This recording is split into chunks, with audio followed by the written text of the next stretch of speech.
Урматтуу Дастан Рысбекович, урматтуу депутаттар, мен дагы аталган маселе боюнча чек ара маселеси мына 2 күндөн бери Лейлек жергесинде болгон маселени баарыңыздар угуп көрүп атасыздар. Дастан Рысбекович, эми бул эгемендүүлүгүбүзгө 27 жыл болду. Бул маселени талкуулайбыз, жабык эшикте артында угабыз деп келат, эч кандай жыйынтык жок. Негизинен бул жерде комитеттик комиссия эмес, ошол жерде иштеген губернатордун ишмердүүлүгү болуп атат. 3 жылдан ашты ошол Баткен областынын губернатору болуп иштеп аткан кишиге. Бир дагы көрүнүктүү иш кыла элек, бир дагы ошол керек болсо ошол Баткен областынын элдери тааныбай атат ал кишини.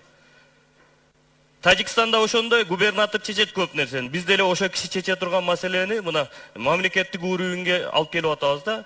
Ал киши маселени чечүүнүн ордуна наоборот ошол жердеги жергиликтүү элди, жергиликтүү бийликти коркутуу, үркүтүү менен эптеп мен губернатор болуп турганда бул маселени көтөрбөгүлө, тынч өтсүн деп, бирок бул көйгөй ал түбөлүк көйгөй болуп калып атат. Мына курчуп баратат. Кече жаш балдар, аялдар жүрөт. Ошол жерде бир эле Кудай сактасын, ок атылганда же бирөө каза болгон эмне болмок? Жаман акыбалга келмекпиз. Ошон үчүн мен өкмөт башынан да, мына өкмөттүн өкүлү отурабыз, Ашырбек Мойдович. Талап коюңуздар. Аброю бар, чек ара маселени түшүнгөн, жүрөгүдө жалы бар, элине күйгөн адамды байкап тандашыбыз керек. Эл мына суранып атат, мурдагы Айбалаев жакшыбы, жаманбы, ошондой кишини алып келгиле деп атат. Ошон үчүн мен да ойлойм, бул маселени чечиш керек.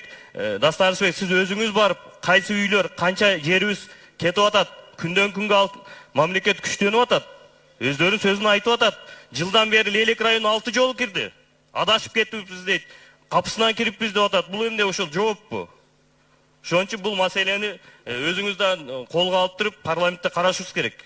Керек болсо ошо жайына депутаттар барып көрөйлү, ошондо анык билинет канча жер кетти. Рахмат.